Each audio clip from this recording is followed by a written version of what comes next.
बादशाह के करीब थे। जब उन्होंने दलाइल सुने तो बादशाह को छोड़कर मूसा अलैहिस्सलाम का वो कलमा पढ़ने लगे और कलमा पढ़ के मुसलमान हो गए। लेकिन बादशाह और कुफर का दाई बाज न आया, पैगंबर के कत्ल के दर पे हुआ। आप बनी इसराइल के दौर में देखें कि ईसा अलैहिस्सलाम ने दलाइल पेश किए तो उन्होंने पैगंबर को जेल में डाला। आप हजरत हंज़ला बिन सफ़वान अलैहिस्सलाम को देखें कि उन्होंने बादशाह वक्त के सामने हक व सदाकत का पैगाम दिया तो पैगंबर को उन्होंने एक गंदे कुएं में डाल दिया, जिसका जिक्र कुरान ने असहाब रस के साथ किया है कि पैगंबर कुएं में दलाइल देते रहे। लेकिन बादशाह ने उस कुएं को मिट्टी से बंद करके अल्लाह के रसूल को जिंदा दफन कर डाला और किसी दलील का जवाब नहीं दिया।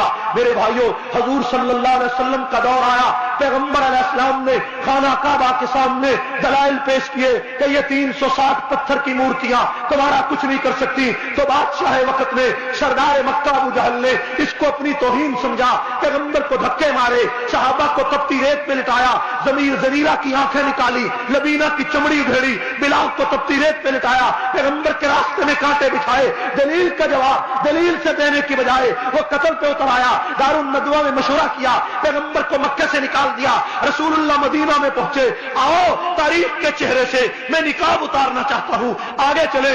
1,44,000 सहाबा में आप सहाबा को देखें, कैसर रूम के सामने सहाबा ने दलाइल पेश किए, उन्होंने उनसे जंग लड़ी। किस्रा ईरान के सामने सहाबा ने दलाइल पेश किए कि तू गलत है। उसने दलील का जवाब दलील से देने की बजाय सहाबा को सिवा कर डाला, सहाबा से जंगें लड़ी, सहाबा से मुकाबला किया। आगे आए सईद इब्न जुबैर ने दलाइल से कहा कि हज्जाज तू जालिम है। उसने दलील मानने की बजाय सईद इब्न जुबैर को हजारों इंसानों के सामने जिवा कर डाला। अबू हनीफा ने वक्त से कहा कि तू तेरा मौक़िफ़ गलत है। अबू हनीफा ने दलाइल से बात साबित की, लेकिन अबू हनीफा को जेल में डाल दिया। बिलाकर उसका जनाजा जेल से उठा। अहमद बिन हंबल ने खल्क़े कुरान के मसले पे दलाइल पेश किए। बादशाह वक्त ने पैगंबर के इस जानशीन नबी के आशिक अहमद बिन हंबल को जेल में डाला। 40 कोड़े रोजाना पुष्ट पे मारता है, दलील का जवाब नहीं देता। आगे आइए, इमाम गजाली ने फलासफा का जवाब दलाइल से दे दिया। इमाम गजाली को जंगलात में फिराया। इब्ने तैमिया को देखें, उसने तातारियों का मुकाबला किया, दलाइल की जंग लड़ी, लेकिन इब्ने तैमिया को जेल में डाला। और जेल में डाला तो जनाजा भी इब्ने तैमिया का जेल से उठा। 3 लाख उलमा ने उसकी नमाज जनाजा अदा की, लेकिन किसी तातार के आदमी ने इब्ने तैमिया के दलाइल का जवाब नहीं दिया। आगे आइए, दलाइल के अंबार मुजद्दद अल-फसानी ने लगाए, मुजद्दद को जेल में डाल दिया गया। शाह वली अल्लाह ने दलाइल के अंबार लगाए, शाह वली अल्लाह के अंगूठे काट दिए गए। दलाइल के अंबार कासिम नानोतवी ने लगाए, उसको गद्दार करार दिया गया। रशीद अहमद गंगोई को जेल में डाला गया। शेखुल महमूद रसिल को माल्टा की जेल में डाल दिया गया।